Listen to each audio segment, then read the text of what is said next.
Bonjour les kinky curieux et curieuses, ici Catherine, votre coach de vie sexuelle. Aujourd'hui, je suis en direct de l'Atelier du plaisir pour vous montrer les deux nouveaux achats que je viens de faire pour ma collection personnelle. C'est deux achats que je vais vous montrer en deux vidéos séparées simplement parce qu'ils fonctionnent pas exactement de la même manière. Puis il y en a un qui va me demander un tout petit peu plus de préparation pour vous le montrer correctement, incluant la participation de mon partenaire.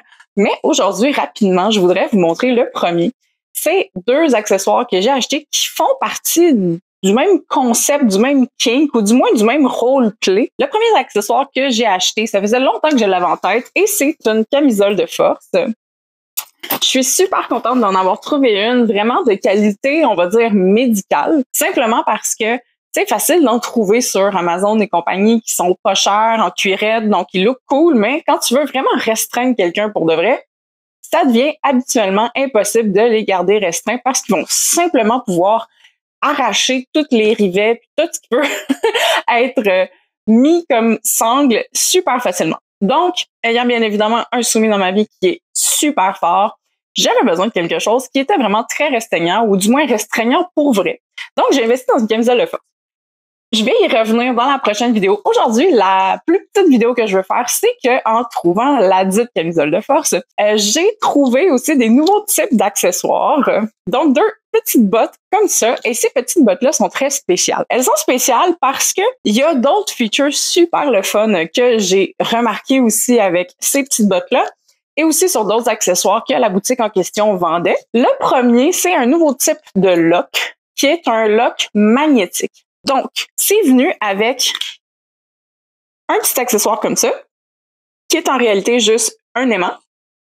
Et sur la botte en question, vous avez un lock comme ça qui ne peut pas être enlevé autrement que par mettre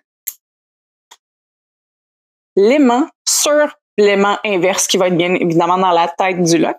Et c'est seulement comme ça qu'on va pouvoir venir détacher la botte pour pouvoir insérer le pied.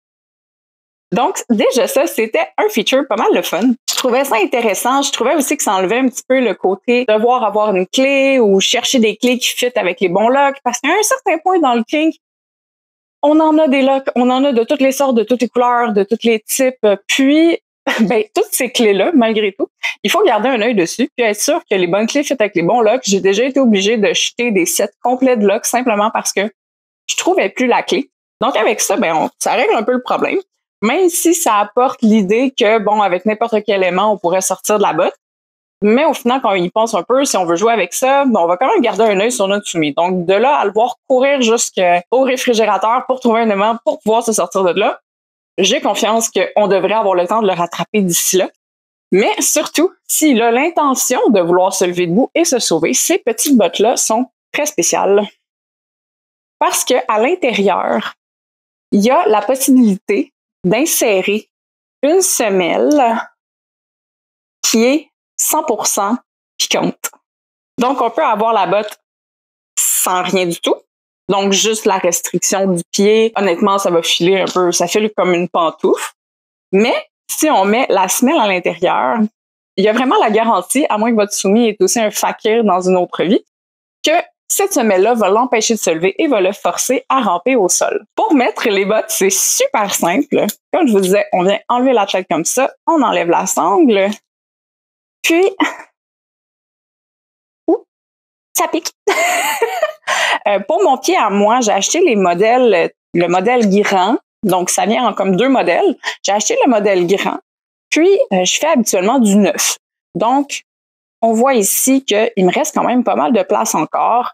Il reste au moins un bon 2 à 3 pointures. Puis, malgré tout, je m'inquiéterais pas plus que ça, vu qu'elles sont quand même grandes, un peu comme des pantoufles. Donc, au pire, ce que ça fait, c'est que si vous avez un ou une soumise qui a des très grands pieds, vous allez simplement avoir les pieds qui vont être un petit peu recourbés à l'intérieur, ce qui rajoute à l'inconfort, ce qui en fait quand même un accessoire très, très, très pertinent pour les besoins de notre cause. Donc, avec ça, simplement comme ça, super solide. Puis, juste en ayant les pieds à côté au sol comme ça, je sens déjà très bien les pics sous mes pieds, sous la plante de mes pieds. Et si j'avais le moindrement l'intention de me lever, je vous garantis, c'est très, très, très dissuasif. J'ai pas envie d'aller plus loin. Donc, je vais simplement rester assis comme ça.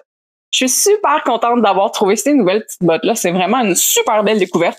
Ils vont aller merveilleusement de pair avec la nouvelle camisole de force que je vous montre dans la prochaine vidéo. Si vous êtes, comme moi, un peu adepte du medical play ou du role play, justement, qu'on peut rajouter à une relation DS normale pour faire de quoi d'un petit peu plus hors de l'ordinaire, je trouve que d'ajouter des accessoires plus sérieux, donc vraiment très restreignants, on va dire d'une qualité un petit peu plus élevée, peut vraiment rajouter à votre expérience.